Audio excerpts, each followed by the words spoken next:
परंपरा आहे ती वंदन करण्याची परंपरा दोन विचारांनी मांडली गेलेली आहे शास्त्रामध्ये.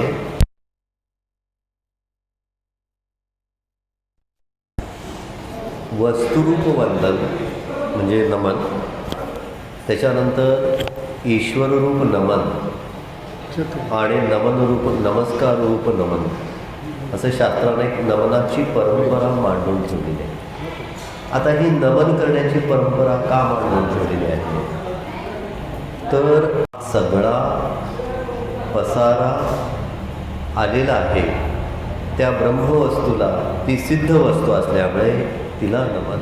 ज्ञानेश्वरीच्या सुरुवातीला श्री गणेशाला वंदन केलेलं आहे आणि त्या श्री गणेशाला वंदन करीत असताना त्यामध्ये ब्रह्मवस्तूलाही नमन केलेलं आहे. ओम नमोजी आद्या वेद प्रतिपाद्या. जे वेदानं ज्या ब्रह्माचं वर्णन केलेलं आहे त्या ब्रह्मतत्वालाही ते वर्णन केलेलं आहे. आपली सेवा, आपली जी काय पारमार्थिक सेवा आहे ती पूर्णत्वाला जायची असेल तर प्रथम नमन किंवा वंदन हे अपेक्षित आहे. असो, आजच्या सेवेला जी ओवी निवडलेली आहे ती 9व्या अध्यायातली 288 क्रमांकची आहे. जो मज होई अनन्य शरण तयाचे निवारीन मी जन्म मरण या लागी शरणागता शरण्य मज एकू होय. म्हणजे भगवंत असं म्हणतात की जो मला अनन्य भावाने शरण येतो त्या अनन्य भावाने अनन्य भक्तीने शरण आलेल्याचं जन्म मरण मी काय करतो, निवारतो किंवा जन्म मरणाचं त्याचं चक्र जे आहे ते मी हरण करतो. हा त्या ओवीचा साधा अर्थ आहे. आता या ओवीच्या अर्थाचा तुमच्या आमच्या जीवनाशी काही संबंध आहे का? आम्हाला ती ओवी काही उपयोगाची आहे का? हा चिंतनाचा भाग आहे.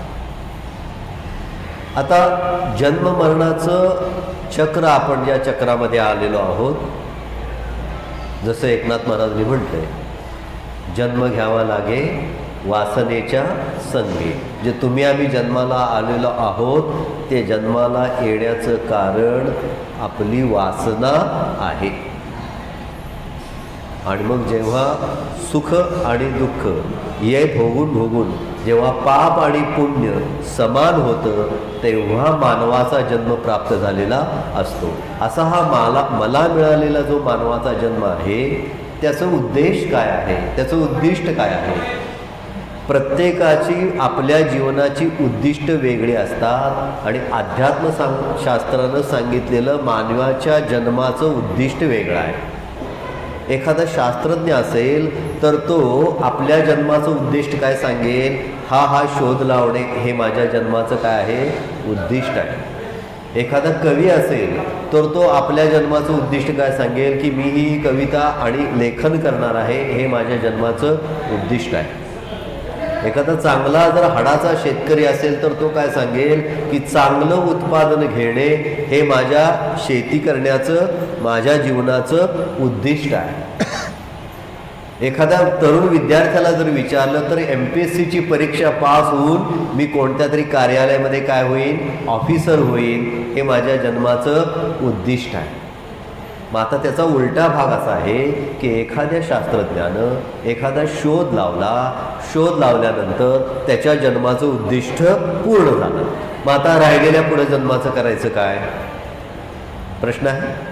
दुसरं, एखाद्या विद्यार्थ्यानं मी MPSCची परीक्षा देईन, ऑफिसर होईन आणि मी मोठ्या पदावरती काम करेन असं त्यानं परीक्षा दिली, परीक्षा तो पास झाला, ऑफिसर झाला, त्याच्या जन्माचं उद्दिष्ट संपलं, पुढं करायचं काय?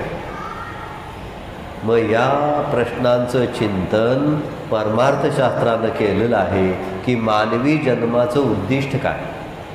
मानवी जन्माचं उद्दिष्ट आहे जन्म मरणाचं चक्र थांबवणं, हा एक भाग. दुसरा त्याचंच नाव आहे की आत्मज्ञान प्राप्त करून घेणं, किंवा त्याला सोप्या भाषेमध्ये आपण म्हणू शकतो भगवंताची प्राप्ती करून घेणं. मानवी जन्माचं उद्दिष्ट भगवंताची प्राप्ती करून घेणं, जन्ममरणाचं चक्र थांबवणं, मुक्ती मिळवणं हा अध्यात्मशास्त्रानं आपल्यासमोर ठेवलेला उद्दिष्टाचा भाग आहे आणि तोच या ओवीचा विषय आहे. जो मज होई अनन्य शरण, तयाचे निवारिण मी जन्म मरण, या लागी शरणागता शरण, मज एकू होय. मग असं भगवंताला आम्हाला शरण जायचं आहे. मग भगवंताला शरण जाण्याची वेळ आपल्यावर काय येते? एक उद्दिष्ट कळलं, पण ते उद्दिष्ट काय आपल्याला लगेच पटतं असं नाही. मग आपल्याला विचार करावा लागतो की भगवंताला मला शरण जायची वेळ काय येते?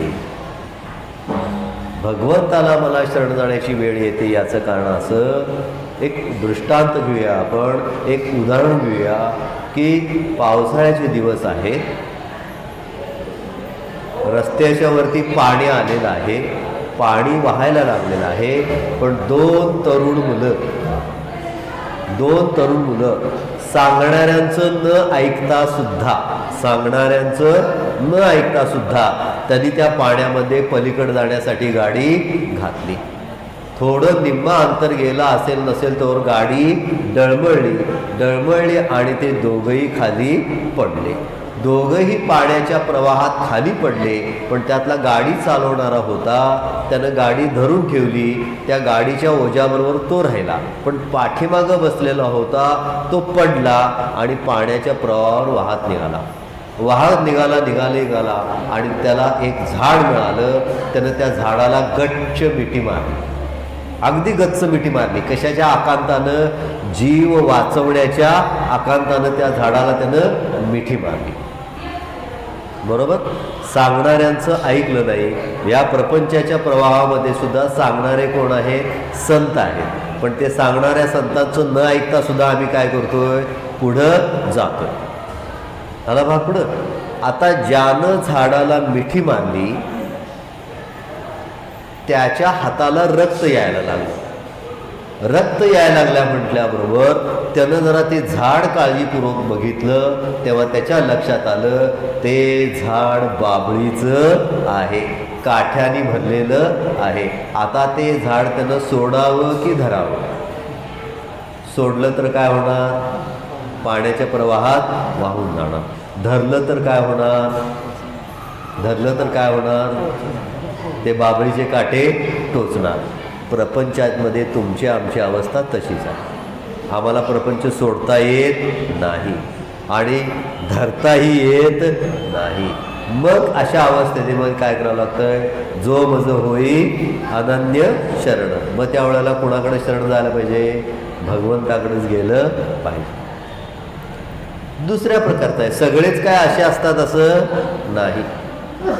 काही प्रपंचाची व्यवस्थित निरीक्षणातनं माहिती घेऊन, जरा जाणत्या जवळत्यांचा सल्ला घेऊन त्यांना प्रपंच जगत असताना लक्षात येतंय की हे काही खऱ्याचं काम नाही. ह्या प्रपंचात मला सतत काय होतंय? सुखदुःखाचे तडाखे बसायला लागतात, पण त्या सुखाच्या तडाख्याची कधीही मी गणती करत नाही. प्रपंच सारखा आम्हाला काय वाटतोय? दुःखाचा वाटतोय. आणि संत हे आम्हाला काय सांगतात? प्रपंच कसा आहे? दुःख बांधवडी हा संसार. प्रपंचामध्ये आपल्याला सुखापेक्षा दुःखाचा अनुभव जास्त यायला लागतो. असं जो जाणता असतो. जाणती माणसं कशी ओळखायची? साधं उदाहरण आहे. सर्वसाधारण तुम्ही आम्ही सगळे बँकेमध्ये पैसे काढायला जातो.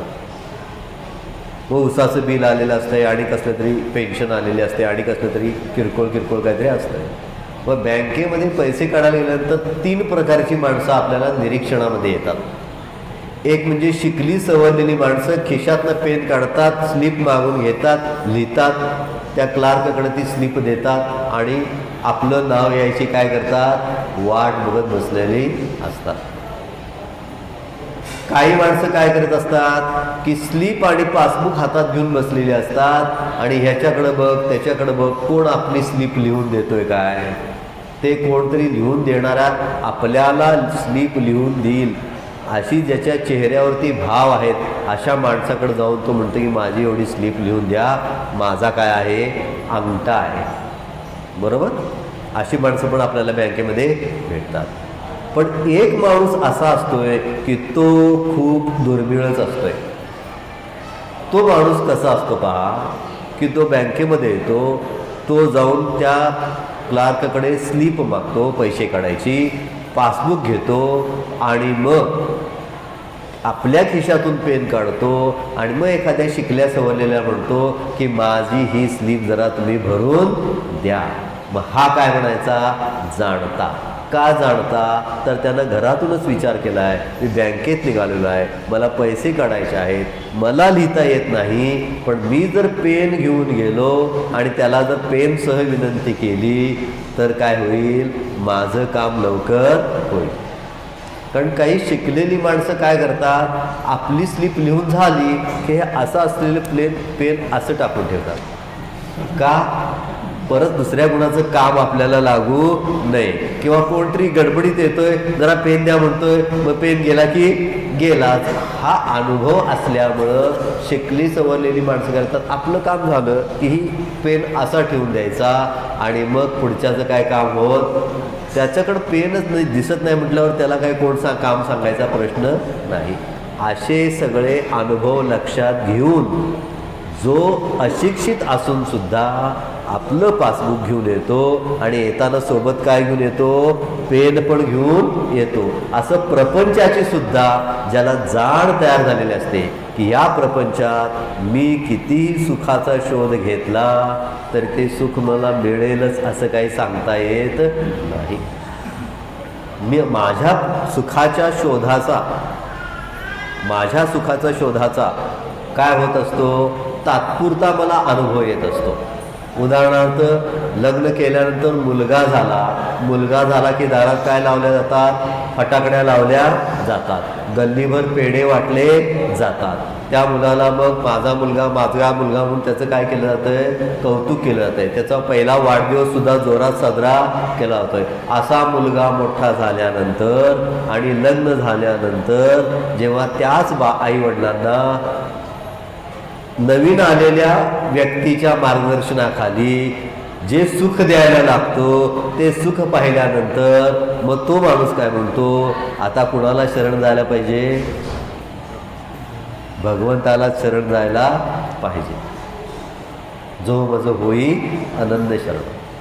ही जी ओवी आहे ती 9व्या अध्यायातली ओवी आहे. त्या ओवीचा संदर्भ सुद्धा पाठीमागचा पुढचा घेतला तर भगवंतालाच अनन्य शरण का जायचं, आणि काहीतरी मार्ग काढला तर भगवंतालाच शरण का जायचं, भगवंताला शरण जायचं. ते 9व्या अध्यायामध्ये इतकं खूप सुंदर भगवंताचं वर्णन दिलेलं आहे की भगवान श्रीकृष्ण म्हणतात की जो मज होई अनन्य शरण तयाचे निवारीन मी जन्म मरण. मग श्रीकृष्ण अर्जुनाला असं सांगतात की तू मला शरण ये. आता श्रीकृष्ण म्हणजे कोण, साक्षात विठ्ठल. आता विठ्ठलाला शरण जायचं म्हटलं तर मग अन्य देवतांचं काय करायचं, मग दत्ताला शरण जायचं का नाही, हनुमंतरायाला शरण जायचं का नाही, इतर देवांची व्यवस्था काय. कारण आता ह्या ओवीप्रमाणे 9व्या अध्यायाप्रमाणे भगवान श्रीकृष्ण आम्हाला म्हणतात की तुम्ही मला एकट्याला शरण या, तुमचे सगळे प्रश्न मी काय करतो, सोडवतो. मी भक्तांचा योगक्षेम वाहतो असं तिथं तुम्हाला आश्वासन दिलंय. मी भक्तांचा योगक्षेम वाहतो. मग भगवान श्रीकृष्णाला जर आपल्याला विठ्ठलाला जर शरण जायचं असेल तर बाकीच्या देवदेवतांचं काय, त्याचंही उत्तर भगवंतानी त्या अध्यायातच देऊन ठेवलंय की ही जी सृष्टी आहे ती सगळी सृष्टी मी तयार केलेली आहे आणि या सृष्टीतला प्रत्येक जो जो विशेष घटक आहे त्यामध्ये मी धर्म म्हणून राहतो. आता भगवान सृष्टीतल्या निर्माण केलेल्या प्रत्येक गोष्टीत धर्म म्हणून कसे राहतात त्याचं उदाहरण द्यायचं झालं तर कडू कारला आहे. कारल्याचा गुणधर्म काय, कडू असणे. मग भगवान काय म्हणतात, कारल्याचा कडूपणा हा माझा गुणधर्म आहे, उसाचा गोडपणा हा माझा गुणधर्म आहे. मी ही सृष्टी निर्माण केली आणि त्याच्यातल्या गुणामध्ये धर्मरूपानं मी जाऊन राहिलेलो आहे. गुळाचा गोडपणा हा माझा आहे. मग तसाच हनुमंतरायाची शक्ती सुद्धा विठ्ठलाचीच आहे. दत्ताचं चैतन्य जे आहे, भगवान दत्तात्रयांचं शुद्ध पावित्र्य जे आहे ते सुद्धा विठ्ठलाचंच आहे. जेवढ्या जेवढ्या देवता आहेत तेवढ्या तेवढ्या देवतांचं जे कार्यरूपी गुणधर्म आहे तो कार्यरूपी गुणधर्म कुणाचा आहे, भगवंताचा आहे. म्हणून विठ्ठलाला नमस्कार करताना जसा विठ्ठलाला आपण म्हणून करतो तसा हनुमंतरायाला नमस्कार करताना त्याच्या शक्तीला आम्ही नमस्कार करतो. आणि ती शक्ती कुणाची आहे, पांडुरंगाची आहे. दत्तात्रयाला नमस्कार करताना आपण त्याच्यातल्या शुद्ध पावित्र्याला आम्ही नमस्कार करतो. आणि ते शुद्ध पावित्र्य कुणाचं आहे, ते शुद्ध पावित्र्य पुरत कुणाचं आहे, विठ्ठलाचं आहे. अशी जर संगती लावून घेतली तर कुठल्याही देवतेला नमस्कार केला तरी तो कुणापर्यंत जाऊन पोहोचणार आहे, भगवंतापर्यंत जाऊन पोहोचणार आहे. म्हणून देवदेवतांच्या अंतर्गत कोणताही वाद असत नाही, कारण सर्व देवतांच्या मध्ये परमात्म्याचं स्वरूप समाविष्ट झालेलं आहे. आणि भगवंताने त्या 9व्या अध्यायामध्ये या गोष्टीचा सगळा खुलासा करून ठेवला आहे. बरेच लोक प्रश्न विचारताना काय विचारतात, आमच्या घरात हे कुलदैवत आहे आणि आता मी पंढरीची माळ घातलेली आहे, मग मी विठ्ठलाची भक्ती करू का आमच्या कुलदैवताची भक्ती करू, मी विठ्ठलाची भक्ती करू का आमच्या कुलदैवताची भक्ती करू. कुलदैवताचा जो गुणधर्म आहे तो कुणापासून आलेला आहे, विठ्ठलापासूनच आलेला आहे. 9व्या अध्यायाचं वाचन केलं की ते आपल्या लक्षात येतं. म्हणजे जेवढे जेवढे देवदेवता आपल्या अवतीभोवती आहे त्या त्या देवदेवतांचा गुणधर्म हा विठ्ठलाने प्रदान केलेला आहे. विठ्ठलाने प्रदान केलेला आहे म्हणजेच कुणी परमात्म्यानं प्रदान केलेला आहे, म्हणजेच कुणी ब्रह्मानं प्रदान केलेला आहे. मग ब्रह्मतत्व सगळीकडे आहे आणि मग आपण त्याची संगती लावू. ते हे परब्रह्म, ते हे परब्रह्म विटेवरी, ते हे परब्रह्म विटेवरी. अशा रीतीने जेव्हा आम्ही भगवंताच्या भक्तीचा विचार करतो तेव्हा मी कोणत्या देवाची भक्ती करू आणि ह्या देवाची भक्ती करू आणि त्या देवाची भक्ती करू नको काय, असा प्रश्न आम्हाला उद्भवणार नाही. असा समन्वय संतांनी आपल्याला शिकवलेला आहे. मग आता भगवंताला शरण जाण्यासाठी आपल्याला त्याचं काय लक्षात घेतलं पाहिजे, त्याची गुणधर्मरूप व्याप्ती लक्षात घेतली पाहिजे. म्हणजे या प्रपंचामध्ये दिसणाऱ्या प्रत्येक घटकामधला जो गुणधर्म आहे तो विठ्ठलाचा आहे, तो भगवंताचा आहे. हे एकदा खात्री पटली की मग दिसणाऱ्या प्रत्येक घटकामध्ये मग आता विचार असा आहे की जेव्हा आम्ही चहा पितोय त्या चहामध्ये जो साखरेचा गोडपणा आहे तो कुठून आलेला आहे, विठ्ठलापासून आलेला आहे. पुडीचा जो काय गुणधर्म आहे तो त्या चहाच्या झाडामध्ये तो गुणधर्म पुढे घातलेला आहे, विठ्ठलानं घातलेला आहे. मग चहा पितानं चहा करणाऱ्याची आठवण व्हावी का विठ्ठलाची व्हावी, चहा पितानं चहा करणाऱ्याची आठवण व्हावी का विठ्ठलाची व्हावी, विठ्ठलाची व्हावी. आता 2 सत्ता आहे, एक पारमार्थिक सत्ता आणि एक व्यावहारिक सत्ता. माझ्या सुनबाईनं मला चहा करून आणून दिल्यानंतर मी व्यावहारिक सत्तेमध्ये म्हणायचं, सुनबाई तू मला चहा आणून दिलास, खरोखरच तू चांगली आहेस, व्यावहारिक सत्ता. आणि पारमार्थिक सत्तेमध्ये काय म्हणायचं की भगवंतानं मला ही अशी व्यवस्था करून दिलेली आहे, तेव्हा भगवंता तुझे सुद्धा काय आहे, तुला सुद्धा माझा नमस्कार. म्हणजे व्यावहारिक सत्तेमध्ये काय करायचं आहे, कौतुक करायचं आहे. आणि पारमार्थिक सत्तेमध्ये काय करायचं आहे, शरण जायचं आहे. पारमार्थिक सत्तेमध्ये काय जायचं आहे, शरण जायचं आहे. मुलानं जर समजा मला चांगला पोशाख भेटला तर मुलाला मी काय म्हणायचं आहे, वा वा तू तुझ्या कष्टानं मला शर्ट घेतलास, खरंच तू चांगला आहेस, धन्यवाद. कसली सत्ता? व्यावहारिक सत्ता. आणि परमार्थात सत्तेतनं आतनं काय म्हणायचं? भगवंता तुझ्याकडनं मला आज काय मिळाला? तुझ्याकडनं आज मला काय मिळाला? हा शर्ट मिळाला, कारण त्या मुलानं बापाची उतराई होण्याचा धर्म तू त्याच्यात घातलास.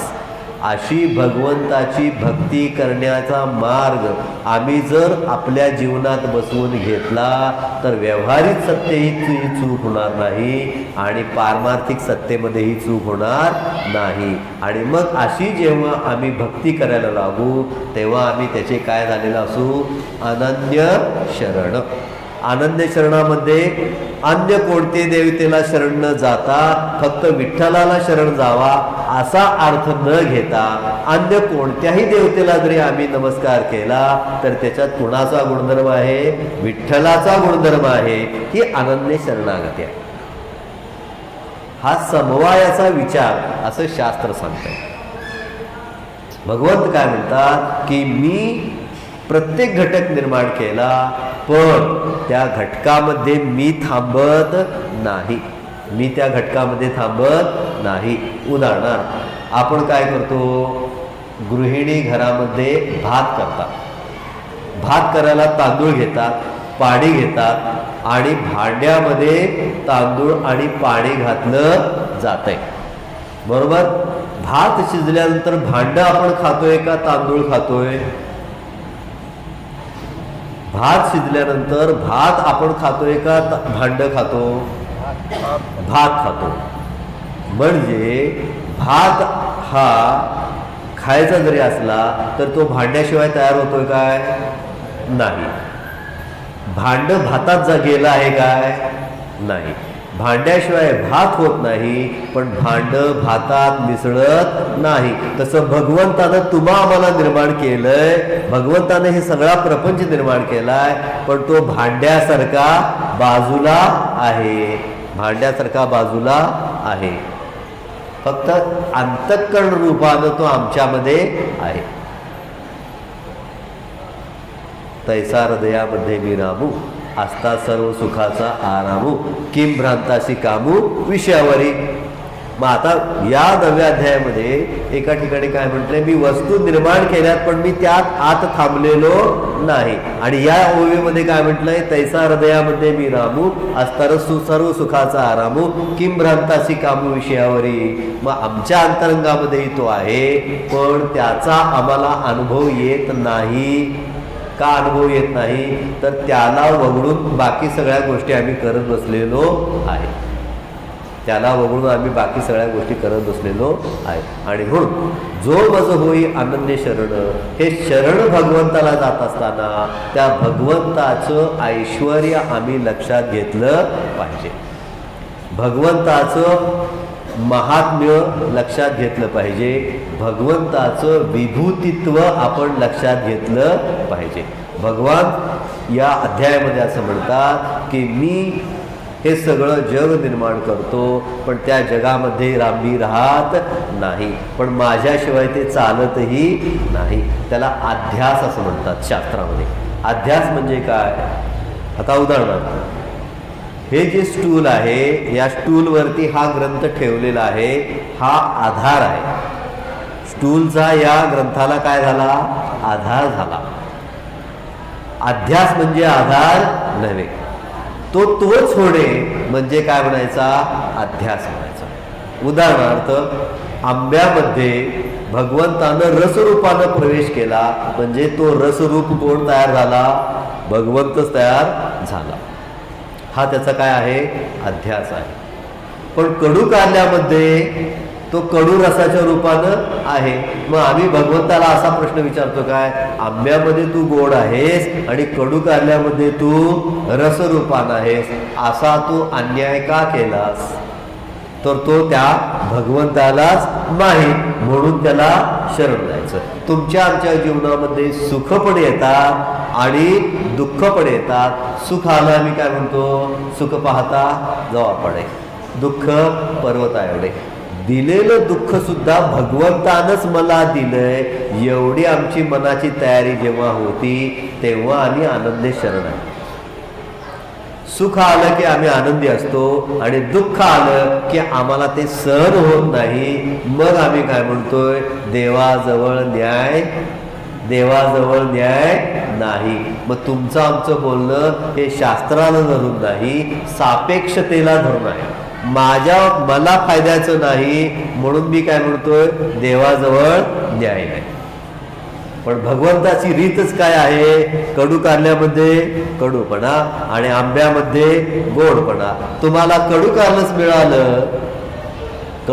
मिळालं तर मला आंबा का मिळाला नाही म्हणून रडायचं नाही, आणि एखाद्याला आंबा मिळाला म्हणून त्याचा द्वेष सुद्धा करायचा नाही.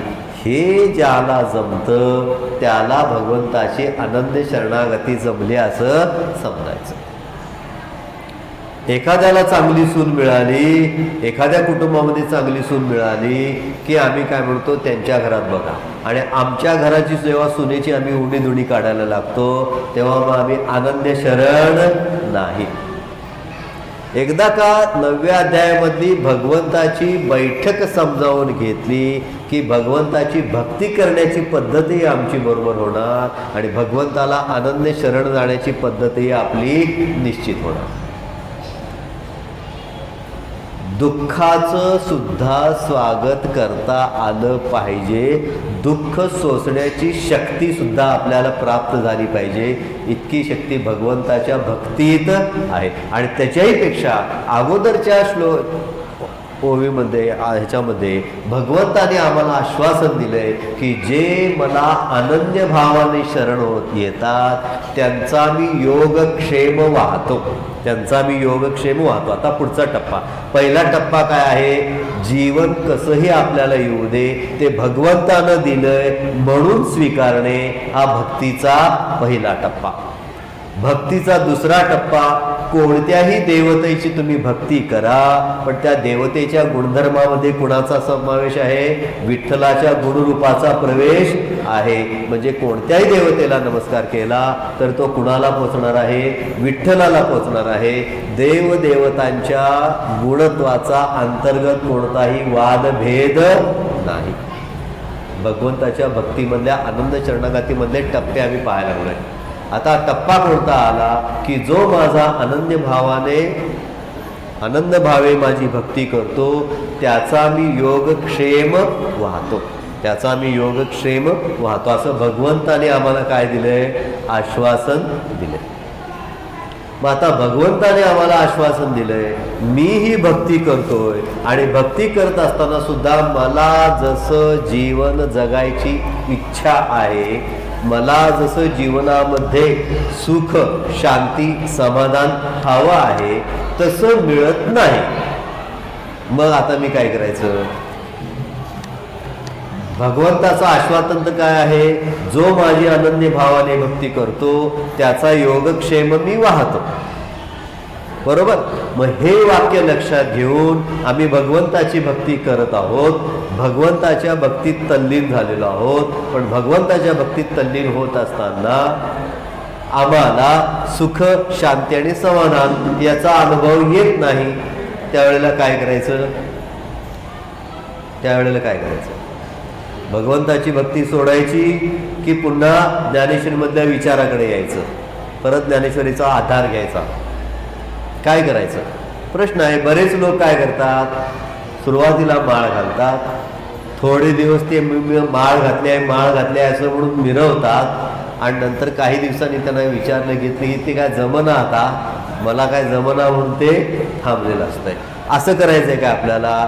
अशानं काय होते, संप्रदायाची बदनामी आणि प्रामाणिक साधकाची अवहेलना होते. मग मी भगवंताची भक्ती करतोय, भगवंतांचं मला आश्वासन आहे की तुझा सगळा योगक्षेम मी वाहणार आहे, मला सुख शांती समाधानाचा अनुभव येत नाही, तर मी आता भगवंताची भक्ती पुढं काय करायचं, त्याचंही उत्तर ठरवून दिलेलं आहे याच्यामध्ये. की जसं दृष्टांत घेतला की मग ते बरोबर उत्तर समजतंय.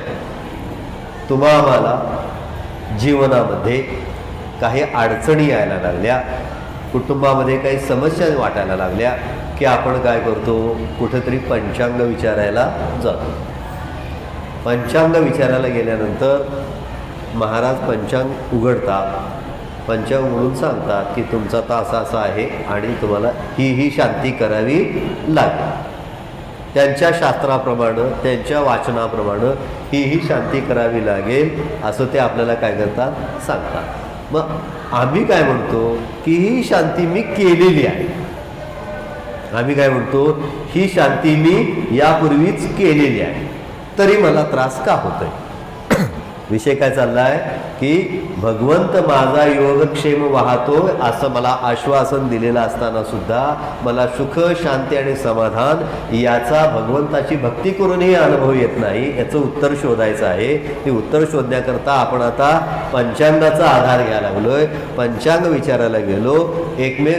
ती शांती करायला आपल्याला काहीतरी सांगितलंय आणि आम्ही त्या महाराजांना काय सांगितलंय की ही शांती आम्ही केलेली आहे, तरी मला त्रास काय होतोय.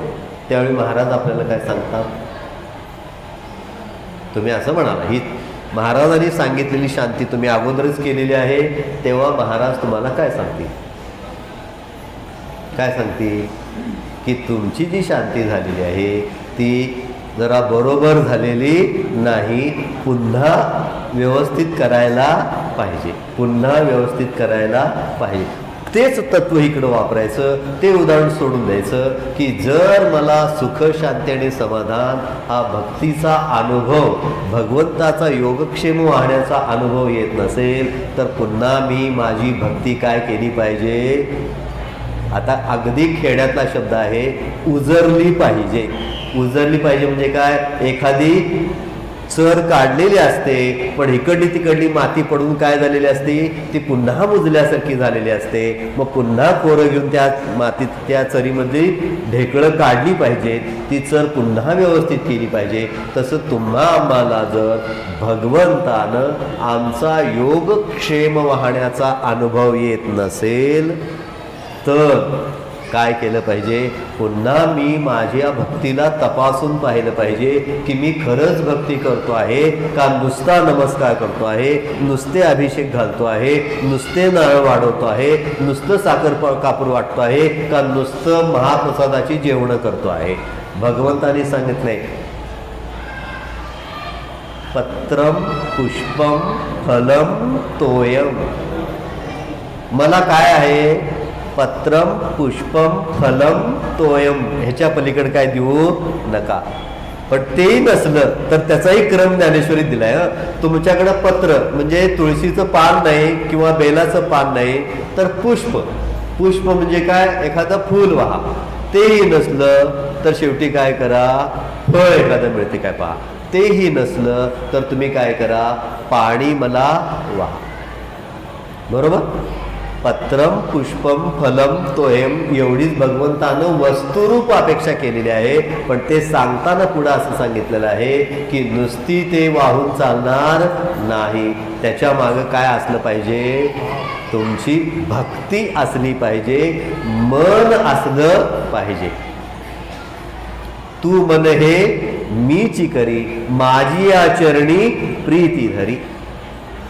तुम्ही मनानं भक्ती केली पाहिजे, वस्तूनं भक्ती करून चालणार नाही, अशी भगवंताची या अध्यायामध्ये अट आहे. मग या अटीप्रमाणे मी माझं मन भगवंताला दिलंय काय, तुकोबारायांचा अभंग आहे. मन हा मोगरा अर्पुनी ईश्वरा, मन हे शेवंती देऊ भगवंती, मन हे तुळशी देऊ ऋषिकेशी. आता तुकाराम महाराजांनी मन भगवंताला दिलं म्हणून तुकोबारायांना विठ्ठलाचा अनुभव आला. याची देही याची डोळा, भोगू मुक्तीचा सोहळा. तुकोबारायांच्या अनुभवाला आम्ही का जात नाही तर आम्ही काय करतोय की आम्ही वस्तूमध्ये भक्ती पाहतोय, वस्तू अर्पण करण्यामध्ये भक्ती पाहतोय. आणि 9वा अध्याय सांगतो की तुमचं मन भगवंताला अर्पण करणं अपेक्षित आहे. मग आम्ही किती मनोभावे भक्ती करतो, मनोभावे आमची भक्ती होते का. मग मनोभावानं आमची जर भक्ती होत नसेल तर मग आम्हाला तो आमचा योगक्षेम वाहणार नाही. जोपर्यंत माझा योगक्षेम भगवंत वाहत नाही असं आपल्याला वाटत असतं तोपर्यंत समजायचं की माझी भक्ती मनोभावे नाही. आता दुसरा भाग, मग योगक्षेम भगवंत माझा वाहतोय याचा अनुभव येतो की येतो नाही. बरोबर आहे ना. मी भक्ती करतो आहे, शास्त्रानं या 9व्या अध्यायामध्ये सांगितलंय त्याप्रमाणे मी भक्ती करतो आहे. जे जे भेटे भूत म्हणजे जे जे वस्तू मी पाहतो त्याचे गुणधर्म पाहिले की मला भगवंताची आठवण होते आहे. म्हणजे मी सकाळी चहा पिताना साखरेतला गोडवा हा भगवंताचा आहे असं मला चहा पिताना भगवंताची आठवण होते आहे. जेवत असताना आमटीतलं तिखट जेव्हा मला लागतंय तेव्हा हे भगवंताचं तिखट आहे असा मला त्यावेळी भगवंताची आठवण येते आहे. रात्री झोपताना भगवंतच मला झोपे पाठवतो आहे. जागं केल्यानंतर भगवंतच मला जागवतो आहे. असा भगवंताचा नित्य स्मरणाचा अनुभव घेत असताना माझा तो योगक्षेम वाहतो आहे किंवा नाही हे तपासायचं कसं. टप्पा आला चिंतन. प्रवचन म्हणजे चिंतन, आपल्या भक्तीचं चिंतन करायचं. माझा योगक्षेम भगवंत वाहतो किंवा नाही हे आपल्याला कळायचं कसं. पहिलं विचार द्वंद्व, आपल्या मनामध्ये जे विचारांची उलटसुलट सगळं चालू असतंय ते विचारांची शांतता येणं हे पहिलं काम आहे. आणि असू दे राहू दे.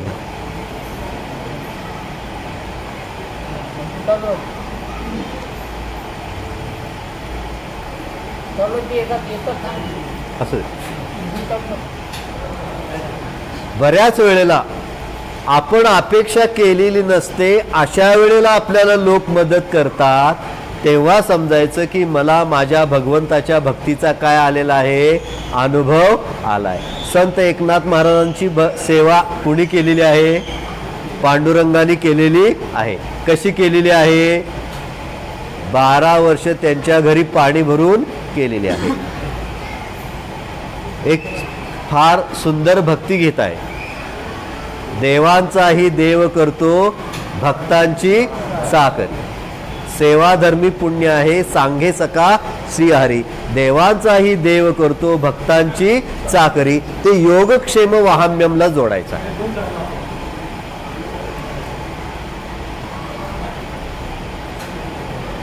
तर जनाबाईचं भगवंतानी काय केलेलं आहे, जातं ओढलेलं आहे.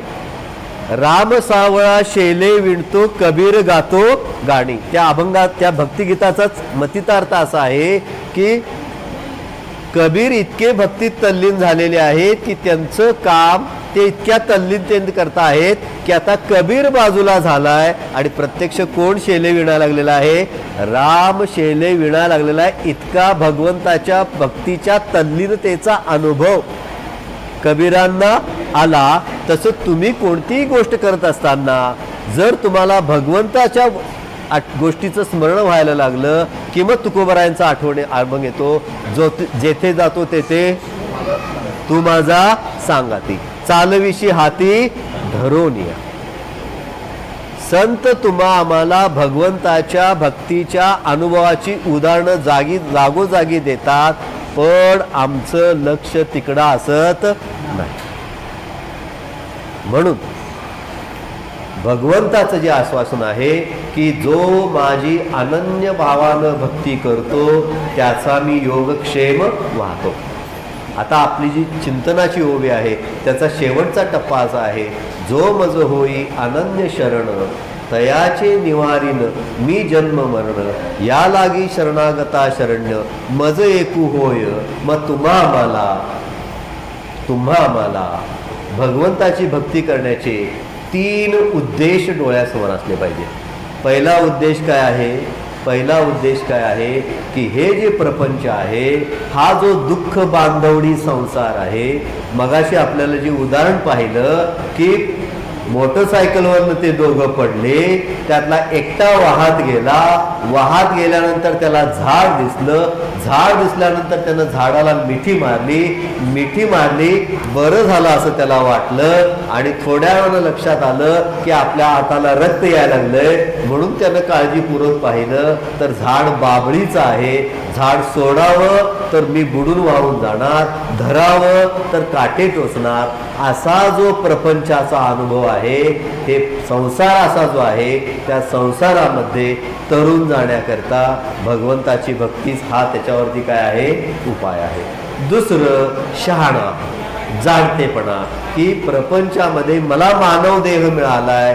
अध्यात्मशास्त्र सांगतं मानव देहाचा उद्देश भगवंताची प्राप्ती करून घेणे आहे, आत्मज्ञानाची प्राप्ती करून घेणे आहे, किंवा जन्म मरणाच्या चक्रातून सुटका करून घेणे ही आहे. या पद्धतीनं मला जर मानव देह मिळाला असेल तर या मानव देहाचं उद्दिष्ट जे आहे ते म्हणजेच शास्त्रानं सांगितलेलं आत्मज्ञानाची प्राप्ती, जन्म मरणाच्या फेऱ्यातून सुटका. याकरता मी अनन्य भावानं शरण जायचं आहे. आणि आत्ता आपण जे चिंतन केलं की या प्रपंचामध्ये राहत असताना सुद्धा मला या प्रपंचाचे तडाखे, मला या प्रपंचाचे बसणारे तडाखे, त्या तडाख्यातून शेवटी मला कुणाचीच साथ घ्यायला पाहिजे, भगवंताचीच घ्यायला पाहिजे. आता प्रपंचाच्या तडाख्यातून सुटका होण्याकरता, प्रपंचाच्या तडाख्यात थोडा आधार मिळण्याकरता भगवंतालाच का शरण जायचं. एखादा चांगला जर मित्र आपल्याला असेल जीवाभावाचा, खरोखरच मला जर जीवाभावाचा चांगला मित्र असेल, तो माझ्या नडीकडीला सारखा येत असेल, माझ्या सुखदुःखामध्ये तो येत असेल, तर मी कशाला भगवंताला शरण जायला पाहिजे. विचार आहे का नाही, तर्क करून बघायचा. मी इतकी चांगली माणसं जोडलेली आहेत, मी बऱ्यापैकी माझ्या पैशाची व्यवस्था केलेली आहे, माणसं भरपूर जोडलेली आहेत, सगळी शिस्त व्यवस्थित बसवलेली आहे, मी माझं आरोग्य चांगलं ठेवलेलं आहे, काय करायचे काय मला भगवंताला शरण जाण्याची गरज. माझ्या सुखदुःखाला कोण येणार, माझे मित्रमंडळी धावून येणार, माझ्या अडीअडचणीला कोण मिळणार, मी साठवलेला पैसा येणार, माझा आणि काय आहे तब्येतीला सांभाळण्याची व्यवस्था मी चांगली केलेली आहे, आता मला भगवंताला काही शरण जायची गरज नाही, असा विचार करणारे लोक आहेतच की काही लोक. जे लोक देव सगळं झूट मानतात ते लोक अशा पद्धतीची मांडणी करतात. पण जो मित्र आपण परिवार निवडलेला असतो, तो मित्र परिवार आमच्याबरोबर कुठंपर्यंत असतोय, जोपर्यंत आम्ही त्यांच्या होला हो म्हणत असतोय तेव्हा. जरा तुम्ही तुमच्या मित्रांच्या विरुद्ध बोलून बघा, तो लगेच तुमच्याकडे यायचा बंद करतो. म्हणजे जो मित्र परिवार आहे, जे सगळे नातेगोती लोक आहेत, हे सगळे कशावर आहेत, देण्या घेण्यावर अवलंबून आहेत, होला हो म्हणण्यावर अवलंबून आहेत. ते भगवंतासारखी दयाळू नाही. एक भाग. दुसरं, प्रत्येकाला वय आहे, तसं तुमच्या मित्रांना सुद्धा वय आहे. काही मित्र तुमच्या नंतरही जातील आणि काही अगोदर पण जातील, ते भगवंताच्या नामासारखी साथ देणार नाही. म्हणजे कुठल्या तरी व्यक्तिरूप गोष्टीवरती श्रद्धा ठेवावी, मित्रमंडळीसारख्या नातेवाईसारख्या व्यक्तीवरती श्रद्धा ठेवावी, तर तो आपली शेवटपर्यंत नैया पार करेल असं काय सांगता येत नाही. म्हणून भगवंताकडे जायचं. दुसरा भाग, मी पैशाची माझी व्यवस्था चांगली केलेली आहे, मला आता काय कोणाची गरज नाही. पण तुमची बँकेत जरी गेला आणि सही जरी जरा थोडी चुकली तरी बँकवाले सुद्धा तुम्हाला पैसे देत नाहीत. आणि आता कित्येक लोकांचे कुठं पैसे बुडलेत हे काय सांगायची गरज नाही. पण पैसा सुद्धा मला शेवटपर्यंत बरोबर येणार नाही. म्हणून मला कुणाकडे जायला पाहिजे, भगवंतालाच अनन्य शरण व्हायला पाहिजे. म्हणजे नात्यांना शरण जाऊनही आम्हाला काही खरं सुख प्राप्त होणार नाही. ऐहिक संपत्तीलाही शरण जाऊन आम्हाला काही सुख प्राप्त होणार नाही. आणि म्हणून जो मज होईल अनन्य शरण, त्याचे निवारीन जन्म मरणामध्ये इतक्या गोष्टी सामावलेल्या आहेत. कितक्या गोष्टी सामावलेल्या आहेत की एक शरण जाण्यासारखी योग्य जागा कोणती आहे? भगवंत हीच आहे. मित्रांना नातेवाईकांना शरण जाऊन कोण आम्हाला शेवटपर्यंत साथ देतील याची काही खात्री नाही. पैशाला शरण जाऊन तो शेवटपर्यंत आमची साथ देईल याची काही खात्री नाही. दुसरं, प्रपंचामधले टक्के टोणपे बघितल्यानंतर लक्षात येतंय की ह्याला भगवंताशिवाय तरुणोपाय नाही. आणि दुसरं की प्रपंचामधला हा जो प्रपंचामधला सुखदुःखाचा जो भाग आहे त्यातला दुःखाचाच भाग माझ्या वाट्याला जास्त यायला लागलाय असंच प्रत्येकाचा अनुभव आहे. आणि मग मला सुखाला जायचं असेल तर कोणाकडे जायला पाहिजे? पुन्हा पांडुरंगाकडेच जायला पाहिजे. का? सुखरूप ऐसा दुजा कोण सांगा, माझ्या पांडुरंगा सारिका. तो सुखरूप असल्यामुळं त्याच्यासारखं मला होता येते काय बघूया, म्हणून मी त्याला शरण जायला पाहिजे. म्हणजे भगवंताला शरण जाण्यासाठी इतक्या गोष्टींचा आम्ही विचार केला. विचार चूक आहे का बरोबर आहे ते ज्याचं त्यांना पडताळून बघायचं. ओवीनं काय सांगितलं? भगवंताला शरण जा.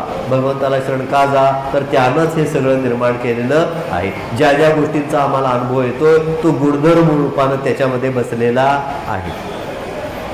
तोच तुमच्या आमच्या जीवनाचा काय वाहणारा आहे? योगक्षेम वाहणारा आहे. आणि तुमच्या आमच्या जीवनाचा योगक्षेम तो वाहतो असं आश्वासन ज्ञानेश्वर माऊलींनी आपल्याला दिलेलं आहे. म्हणून आम्ही आमची भक्ती त्याला शरण जाईल अशी करायची आहे. फक्त ती शरण जात असताना जर या 9व्या अध्यायाचा अभ्यास करून आम्ही भक्ती केली तरच ती फळाला येणार आहे. कारण भगवंत हा भावाचा भुकेलेला आहे, नारळाचा भुकेलेला नाही, वस्त्राचा भुकेलेला नाही, सोन्याचा भुकेलेला नाही. देव हा भावाचा भुकेलेला आहे. जैसा भाव तैसा देव. म्हणून भक्तीमध्ये भाव पाहिजे. भक्तिभावानं जेव्हा आम्ही भगवंताला शरण जाऊ तेव्हा भक्तिभावानं जेव्हा आम्ही भगवंताला शरण जाऊ तेव्हा आम्हाला भगवंताच्या योगक्षेमाचा अनुभव आल्याशिवाय राहणार नाही. योगक्षेमाचा अनुभव आल्याशिवाय राहणार नाही. जर मला भगवंत माझा योगक्षेम वाहतोय याचा अनुभव येत नसेल तर जसं सांगितलं तसं पुन्हा 9वा अध्याय उघडायचा, तो वाचायचा, भक्ती पुन्हा तपासून घ्यायची, पुन्हा सुरू करायची. कारण तुमच्या आमच्या सगळ्या भक्तीच्या अडचणीची सोडवणूक या 9व्या अध्यायाने केलेली आहे. भगवंत काय करतो, भगवंताची व्याप्ती किती, भगवंताची सत्ता किती, भगवंत आम्हाला योगक्षेम आमचा कसा वाहतो त्याची सगळी उत्तरे या अध्यायामध्ये दिली आहेत. आणि म्हणून त्या भगवंताला आम्ही अनन्य भावानं शरण जावं. म्हणजे तो आमचा योगक्षेमही वाहील, आमचं जन्म मरणाचा फेरासुद्धा काय करेल, चुकवेल. आणि म्हणून भगवंताची भक्ती करताना बाकी कोणत्या इच्छा करू नका. भगवंताची भक्ती करताना फक्त जन्म मरणाचा फेरा चुकविला आरतीत म्हटलंय तेवढीच अपेक्षा ठेवायची. मग आता तुम्ही म्हणाल की तेवढीच अपेक्षा ठेवायची तर मग आमच्या बाकीच्या अपेक्षांचं काय? मुलाला नोकरी लागावी अशी एक अपेक्षा आहे, चांगली सून मिळावी अशी एक अपेक्षा आहे, यावर्षी घर बांधून व्हावं अशी एक अपेक्षा आहे. या अपेक्षा आम्ही भगवंतासमोर मांडायच्या का मांडायच्या नाही? बाकीच्या प्रपंचातल्या आमच्या अपेक्षा भगवंतासमोर मांडायच्या का मांडायच्या नाही? मांडायच्या का मांडायच्या नाही? साधं उदाहरण आहे. इथून 2 किलोमीटरवरती बिद्री सहकारी साखर कारखाना आहे. त्यामध्ये आम्ही सगळे शेतकरी ऊस लावून घालतो. कशासाठी? कशासाठी? साखर उत्पादन करण्यासाठी. ऊसापासून काय बनवली जाते? साखर बनवली जाते, बरोबर. पण नुसती साखर बनवली जाते काय? नाही. ती साखर बनवत असताना काय काय मिळते? स्पिरिट मिळते, इथेनॉल मिळते, अल्कोहोल मिळते आणि बॅगसुद्धा मिळते. मग स्पिरिटसुद्धा उपयोगी आहे, इथेनॉल पण उपयोगी आहे, अल्कोहोल पण उपयोगी आहे आणि बॅगस पण उपयोगी आहे. आता कारखानावाले लोक आपल्याला फक्त साखरेचे पैसे देतात, हा आपल्यावरचा अन्याय आहे, तो भाग वेगळा, ते राजू शेट्टी बघून घेतील. तर आपण काय करायचं की उसापासून साखर बनवणे हा प्रधान हेतू असला तरी उपफायदे भरपूर आहेत. तसं भगवंताला शरण जाणे हे जन्म मरणाचा फेरा पाहणे हा प्रधान जरी फायदा असला तरी ते उद्दिष्ट ठेवलं तरी त्या पद्धतीनं निष्ठेनं भक्ती करायला गेलं की बाकीच्या गोष्टी आपोआप घडत राहतात. बाकीच्या गोष्टी आपोआप घडत राहतात. हे योगक्षेमाचा भाग आहे. त्यामुळे तुम्ही भक्ती शुद्ध भावनेनं करा. भगवंताची भक्ती जन्म मरणाच्या फेऱ्यातून सुटण्यासाठी करा. बाकीच्या तुमच्या प्रापंचिक अडचणी आहेत त्या हळूहळू तो आपोआपच निवारण करून टाकत असतोय. त्याचा तुम्ही विचार करायची गरज नाही. म्हणून सकाळी उठल्यापासून रात्री झोपेपर्यंत येणाऱ्या प्रत्येक घटकात भगवंताचं रूप पाहण्याची भक्ती केली की आपोआपच काय होईल, आपण त्याला अनन्य शरण जाऊ. आणि असं अनन्य शरण जात असताना भगवंताच्या भक्ती करण्याचं शास्त्र समजावून घेऊन जेव्हा आम्ही भक्ती करू तेव्हा ते आपल्याला फळाला येईल. अशी शास्त्ररूप भक्ती करण्याची बुद्धी बाळूमामा तुम्हाला देऊन अशी आज बाळूमामांच्या चरणी प्रार्थना करूया आणि आजच्या सेवेला पूर्णविराम देऊया. पुंडली कवरदारी विठ्ठल श्री ज्ञानदेव तुकाराम वासुदेव हरी. येडे वाग्यज्ञे तोषावे तोषोनी पद द्यावे पसारे. जे कणांची व्यंकटी सांडो तया सत्कर्मी रतिवाडो. भूता परस्परे पडो मैत्र जीवांचे दुरितांचे तिमिर जाओ. विश्व स्वधर्म सूर्ये पाहो जो जे मानसिल तो ते लावो. प्राणी जात वर्षत सकळ मंगळी ईश्वर निष्ठांची मांदियाळी. अनवर्त भूमंडळी भेटया भूता चला कल्पतरूंचे आरव. चेतना चिंतामणींचे गाव बोलतेचे आर्णव. पियुषांचे चंद्रमेघे आलांछन मार्तंडजे तापहीन. ते सर्वाई सुरा सज्जन सोये होतु किंबहुना सर्वसुखी. पूर्ण होनी ती लोकी भजिलो आदि पुरखी. अखंडित आणि ग्रंथोपजीवी विशेषी लोकी दिये. दृष्टादुष्ट विजय हो आवेची. एक म्हणे विश्वेश्वरा आरोग्यना येणे वरे देव सुखिया झाला. वरे ज्ञानदेव सुखिया झाला. येणे वरे ज्ञानदेव सुखिया झाला.